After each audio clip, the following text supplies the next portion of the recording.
Harka fuuni hordoftoota keenya nageenyi keenya bakka jirtan isaa qabu jecha odeeffannoo wayitaawoo onkoloolessa 6 bara 2025 qindeeffannee isinitti himna. Dursa oduu ijoo. Sheek Gunjaa Roobalee rashanaman. Abbaa amantaa kan ta'an Sheek Gunjaa Roobalee mana hidhaatii baafamuun rashanaman. Jawaar Mohaammed ammoo abbaa amantaa kanatti keenyaan akka beeku ibsuun jecha ammeenya biltiginnaa ibsu afaan Oromootiin hin jiru jedhe. Kanaaf Taayyee Danda'a warra ollaarraa haramanee jecha jettu ergifatee jedhe. Milishoonni 15 waraana bilisummaa Oromootti harka kennatan. Godina Qeellam Wallaggaa aanaalee adda addaa irraa milishoonni sirnichaa baay'inaan mooraa biltiginnaa ga'anii waraana bilisummaa Oromootti harka kennachaa jiru jedhame. Artist George Abbuu maaltu mudate? Weellisaa jaallatamaa fi sagalee kiiloolee kan ta'e George Abbuu alaabaa Filisxeem uffachuun maatii Gaazaa keessatti raawwachaa jiru balaaleffateera. Artistii jaallatamaan kun kana gochuu isaatiif namoota hedduun dinqisiifannaa addaa argachaa kan jiru yoo ta'u, kanneen qeeqanis heddummaataniiru. Haleellaa faannoon lubbuun namootaa darbe. Hidhattoonni Finxaaleeyyii Amaaraa faannoon godina Walloo aanaa Arxummaa Fuseetti dhokaasa uummata nagaa irratti bananiin namoota 3 madeessuun dhaga'ame. Al-Shabaab mana hidhaa guddaa haleele. Al-Shabaab uffata dambii waraanaa Soomaaliyaa uffachuun mana hidhaa eegumsa cimaa qabu seenee haleele. Hidhattoonni Al-Shabaab 7 magaalaa guddoo Soomaaliyaa Moqaadishootti mana hidhaa eegumsa guddaa qabu irratti haleellaa raawwachuun ajjeefamuu mootummaan biyyattii hime. Warri toora YouTube chaanaalii kanaaf haaraa taatan subscribe, like, share gochuudhaan nu cinaa dhaabadhaa jechaa gara bal'ina oduuttan sin dabarsa. Sheek Gunjaa Roobalee rashanaman. Abbaa amantaa kan ta'an Sheek Gunjaa Roobalee mana hidhaatii baafamuun rashanaman. Godina Arsii aanaa Martiitti jaarsaa biyyaa fi abbaa amantaa kan ta'an Sheek Gunjaa Roobalee mana hidhaatii baafamuun erga ajjeefamanii booda reeffaa maatiin akka hin awwaallannee fi gadda akka hin teenye dhorkamuu maddeen gabaasan. Jawaar ammoo abbaa amantaa kana ittisi keenyaan akka beeku ibsuun jechi hammeenya biltiginnaa ibsu afaan Oromootiin hin jiru jedhe. Kanaaf Taayyee Danda'a warra ollaarraa haramanee jecha jettu ergifatee jedhe. Biltiginnaan beekaaf wallaalaa dhiiraaf dubartii xiqqaaf guddaa osoo hin jirin ajjeesaa fi rashanaa tureera.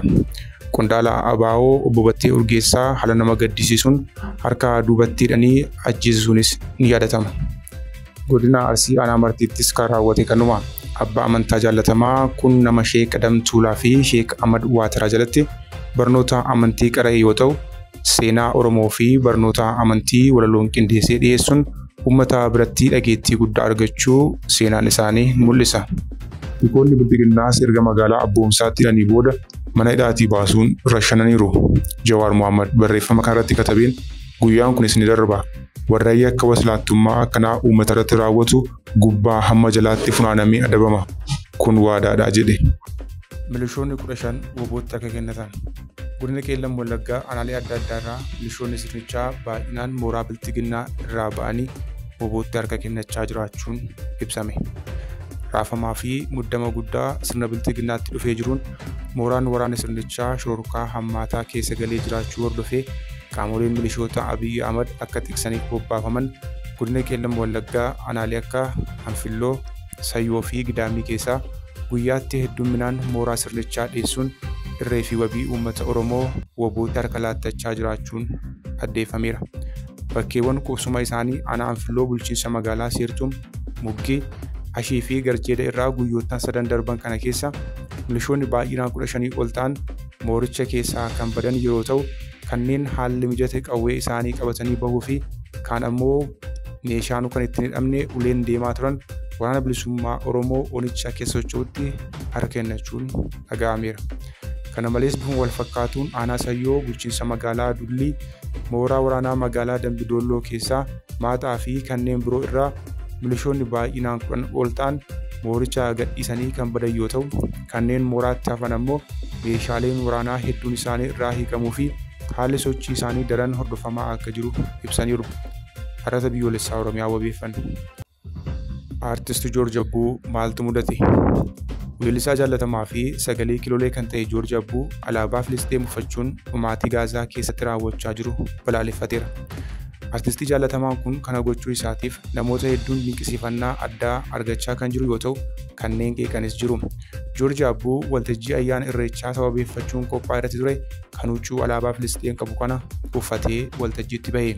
Baay'oonni bara artistoonni Oromoo akka hawwisootti biltiginnaa faarsanitti Joorji Abbuu namummaan hunda dursa achittis namoota nagaatu dhumaa jira jedhee uummata Gaazaaf sagalee ta'uun ciminaa fi hubannoo inni namummaa irratti qabu agarsiisaa kan jedhan hedduudha.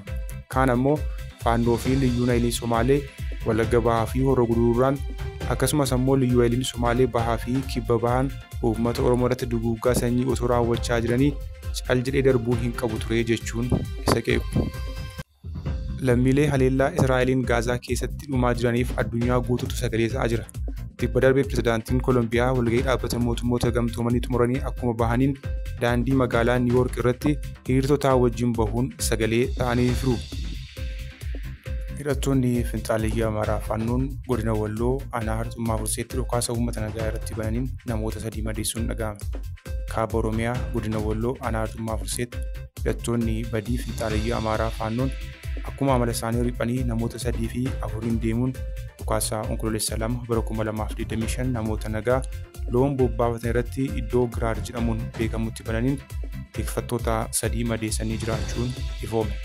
Namoonni nagaan onkoloolessa 2 bara 2025 bakka Giraar jedhamutti leellistoota sirna Minilik finxaaleyyii Amaaraa Faannoon ganda Diidoo irraa madaa'an kunneenis Osmaan Umar Hamdee, Indirroo Muhammad Umarii fi Hamaduu Aliyyoo kanneen jedhaman yeroo ta'u, namoonni kun iddoo loon isaanii tikfachaa jiranitti kan aaman ta'uu fi madoo ulfaataa irraa ga'ee kanaanis yeroo ammaa yaalaaf hospitaala godinichaa kan ta'e magaalaa Kamiseetti geeffamanii jiraachuu jiraattonni gandichaa natti himaniiru jechuun Har'aan biyyoolessa Oromiyaa gabaaseera. Al-Shabaab mana hidhaa guddaa haleele. Al-Shabaab uffata dambii waraanaa Somaaliyaa uffachuun mana hidhaa eegumsaa cimaa qabu seenee haleele. Hidhattoonni Al-Shabaab 7 magaalaa guddoo Somaaliyaa Moqaadishootti mana hidhaa eegumsa guddaa qabu irratti haleellaa raawwachuun ajjeefamuu mootummaan biyyattii hime. Haleellaan kun kan raawwate gaafa sanbata duraa galgala naannoo mana hidhaa hidhattoonni Al-Shabaab keessatti hidhamanii jiran Godkaa Jiliikoo jedhamutti dho'insii fi dhokaasni guddaan dhaga'ameera. Al-Shabaab ibsa baaseen mana hidhachaa keessatti musliimota hidhamanii turan hundaa gadhiisisuu fi miidhaa guddaa geessisuu hime. Miidiyaan mootummaa biyyichaa kan ta'e Soonaa jedhamu dilbata gabaasa baaseen hidhattoonni Al-Shabaab uffata dambii loltoota mootummaa uffachuun ture mana hidhichaa kan galan jedhe. Mootummaan loltoonni hagamii akka jalaa ajjeefaman ibsuu baatus jagnoota aarsaa ta'anii fi maatii isaanii jajjabina hawwinaa jedhe mootummaan biyyattii. Gama biraan Al-Shabaab hidhattoonni meeqa akka jalaa ajjeefaman hin ibsine. Manni hidhaa Godkaa Jiliikoo jedhamu naannoo masaraa mootummaa Somaaliyaatti dhiyaachuun argama. Mana hidhaa kana kan eegan humna nageenya biyyaalessaa Somaaliyaa fi ejensii tikaa biyyattii yoo ta'an, loltoonni Al-Shabaab mootummaan to'atee fi namoonni biroo maqaa guddaa qaban mana hidhaa kana keessatti hidhamu. Haleellaan kun Somaaliyaaf kisaaraa guddaadha jedhame. Hidhattoonni kunneen akkamiin magaalaa guddoo biyyattii galuun isumayyuu mana hidhaa eegumsa guddaa qabu kana seenuu danda'an gaaffiin jedhu baay'ateera. Al-Shabaab garee hidhachuun waggoota 20 oliif Somaaliyaa keessa socho'u yoo ta'u, Al-Qaayidaa wajjin walitti hidhata qaba jedhama. Hordoftoota keenya oduun sa'aatii kanaaf qabannee dhiyaanne kana gammaatti hordoftan ture. Oduu biraan akka walitti deebinutti nagaatti.